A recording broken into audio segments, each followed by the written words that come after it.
We're live. Okay.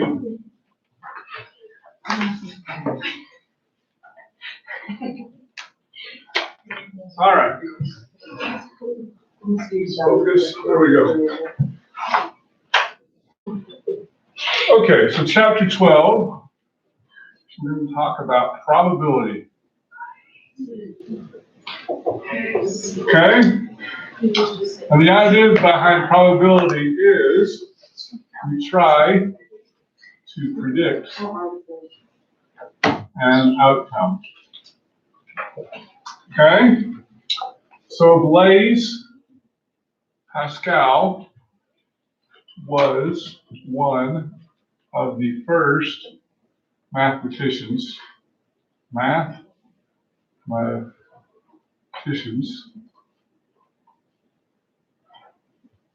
to figure out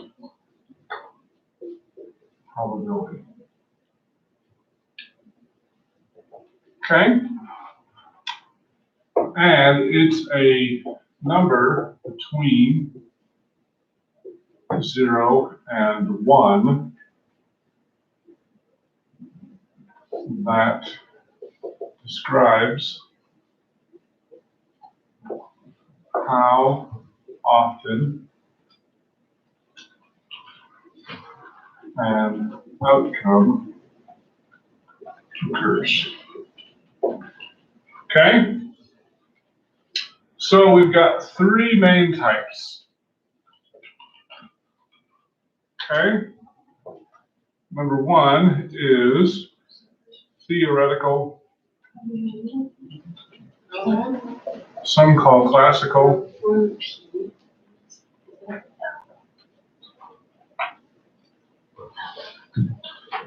Is there a question? No, you're good. I'm good. Okay. Theoretical, classical. 2 is empirical. And 3 is personal. Let's talk about personal first. I think that's the one you'll understand. Dylan, who's your team? UVU. The ones on the UVU? soccer, baseball, football. We picked the sport. Soccer. I like the Sounders. You like the Seattle Sounders? Wow, you're not an artist? Okay. Not from Utah. Seattle. Seattle, that one. Okay, I don't know anything about soccer. I know a little bit. Well, I do, they pay me to watch soccer, and so I'll watch it if you pay me. But, Why did they pay you to watch that? because I work, do you see my Pac-12 network shirt? Here, we're gonna get this on camera. Pac-12 network here. I work for the Pac-12 network, and by the way, I work for the Utah Jazz as well. And I work on the TV crew, on the stats crew. How many tickets do you get? I get paid to watch the Jazz, and the Jazz even feed me. Isn't that nice? Okay. Pretty cool. I have seen the Sounders play. I'm starting to learn the rules of soccer now. I know what a corner kick is. I know the difference between a corner kick and a goal kick. It took me a long time to figure that out. I didn't know. So at any rate, what is the probability that the Seattle Sounders are going to win Major League Soccer championship this year? The exact probability, don't know. But if you're asking me as a fan, I would say hopefully a good like 60%. 60%. Okay. Porter, who's your team? I watch golf. You watch golf? Oh gosh, you guys are horrible, man. Soccer, golf. Broncos. Bronco. Yeah. Well, we can do golf. I can do golf. Who's your guy? Phil Mickelson. Phil Mickelson. What's the probability he wins the next big tournament? I don't even know what that is. 80%. 80%. Holy cow, that seems kind of high to me. 50. I don't know. You're just making it up. Right? Okay. Allie, do you like sports? Yeah. Who's your team? Please. The Utes? Hey. Oh, that's good. What's the probability they win the Pac-12 this year? We're talking about football? 100%. Probably like 40, 55. 55%. Okay, so how did you guys come up with those numbers? Just based off of. You just made it up, right? Okay, that's what personal is. You make it up. It doesn't have to be based on facts. I think Phil Mickelson's a good golfer, but I think 80% is way too high. That's fair. Probably more like 25%. Oh, Okay? But I don't think anybody would be higher than 25%, even Tiger Woods. Yeah. Okay?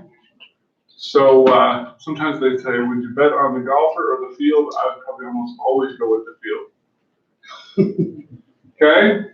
All right. So yeah, that's what personal is. Okay?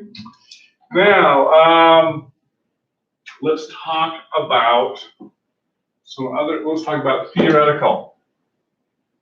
Okay, so Cassidy, if I were to flip a coin, what's the probability it would come up with heads?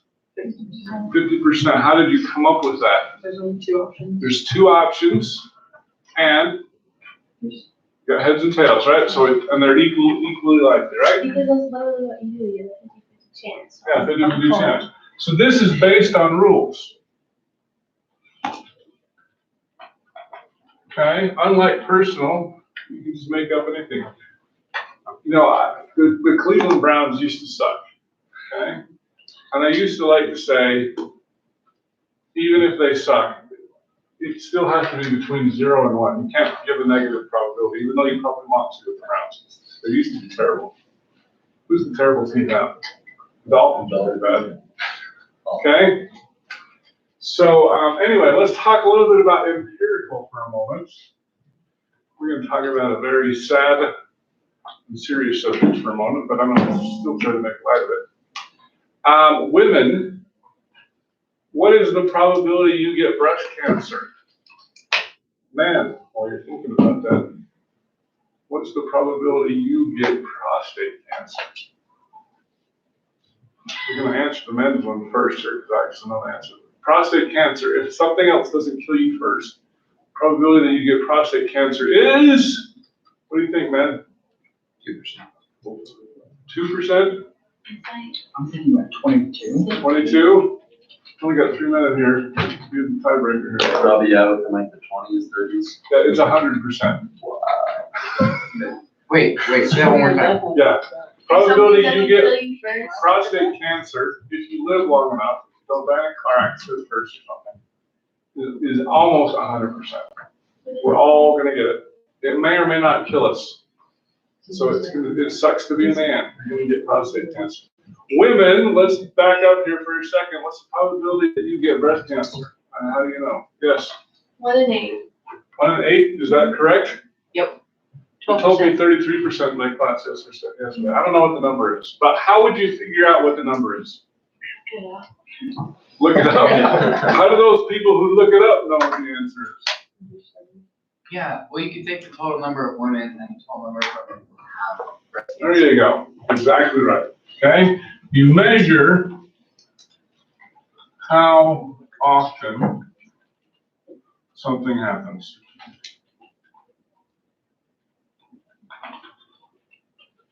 Okay? Is that 100% true? Because I've had like grandparents live till they're like hundreds and something. I've never had that. So there's 2 types of prostate cancer, the kind that kills you and the kind that doesn't.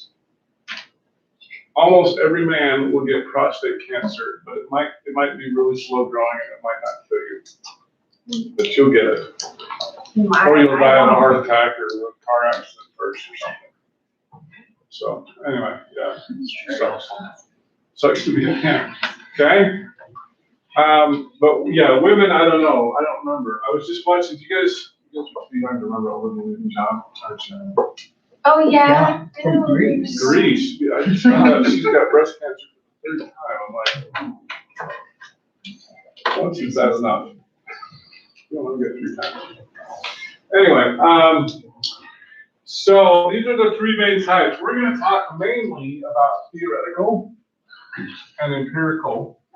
But I do want you to be aware of personal. Personal is what you're most familiar with. Just make it up. Okay? All right. So,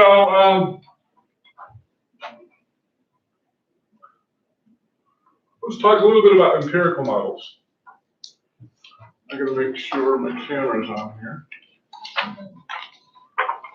Yes. Right, this was all Pascal's work, or this is kind of like more, he was just the first one and now there's kind of more. This is just like Trivial Pursuit stuff.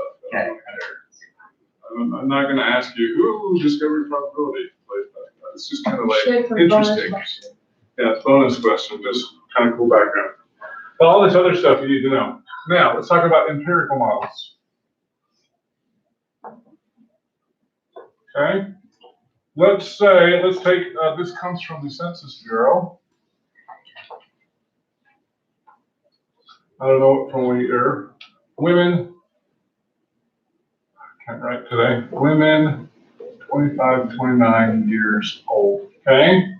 So you've got your marital status. Marital status. You've got the never marrieds. You've got the marrieds. You've got the widowed. And you've got the divorced.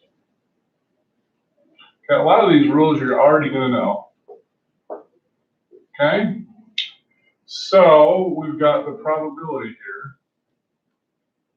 And we've got 0.503, 0.452, 0.003, and 0.042. Okay? Now, what if I asked you, find the probability that a woman is not married?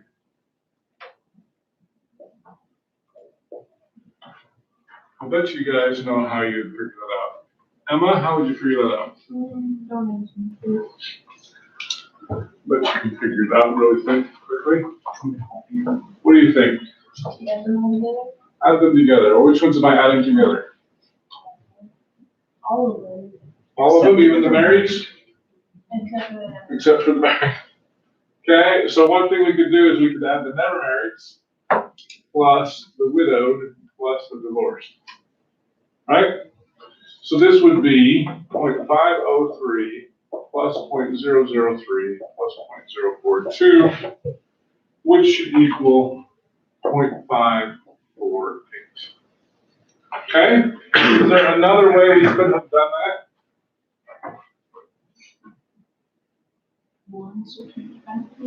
There we go. Now that's what she just mentioned here is what we call the complement rule. And it's with an E, not an I. Complement rule.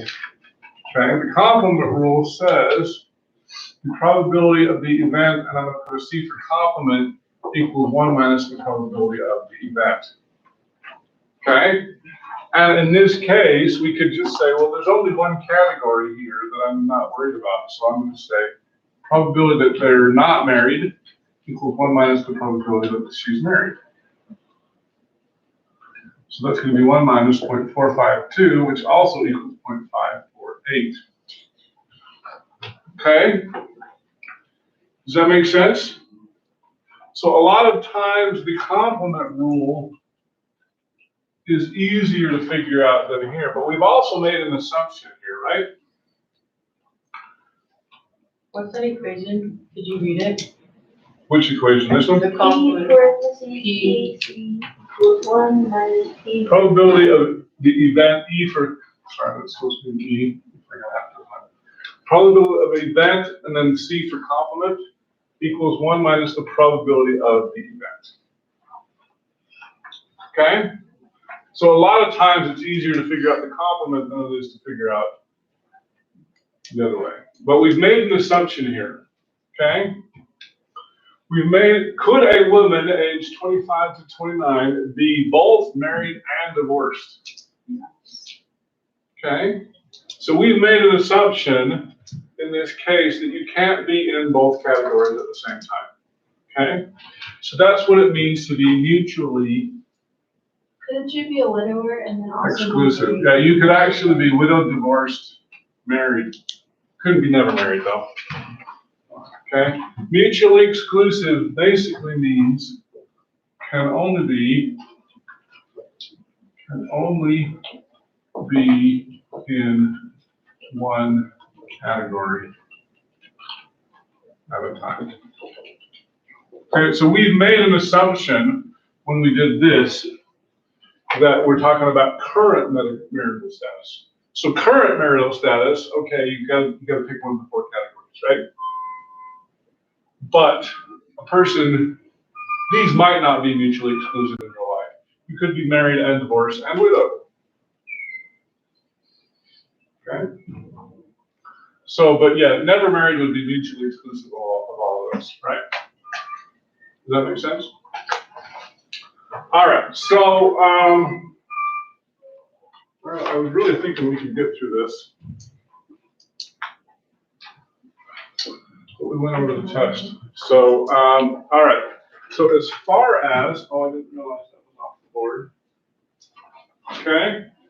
So let me finish up with some probability rules and I'll let you go. Okay.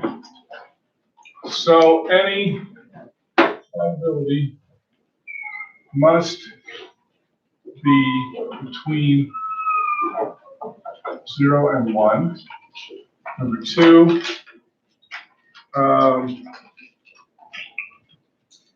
all probabilities add to 1 if independent. Okay. Just really quickly, I did my master's thesis was on creating confidence intervals for pregnancy data. That would be an example of something that's not independent. If a man and a woman were to have sex every day for a month, are they guaranteed to get pregnant? Okay, so that would be a case where it's not independent. It depends on certain factors, fertility of the man, fertility of the woman, stuff like that. Okay, so we also made, in this assumption, we made these are independent of each other. They're not necessarily independent. Okay. Probability that event does not occur equals 1 minus the probability of the event. We just talked about that. That's called the complement rule. And number 4, if 2 events have no outcomes in common, then you can add the probabilities. Okay? Darn, I was hoping to get farther along in that. All right, so we will have a quiz basically on what we've covered so far. We haven't covered everything in chapter 12. We'll probably cover 12, and I think we're going to jump to 15 after. So anyway, so the homework on 12 will probably be due on Friday, but we will have a quiz on this kind of stuff that we've covered so far on Friday, later Wednesday. Okay? So there's homework due Friday? So this homework will be due Friday. Okay? So see you all on Friday, right here.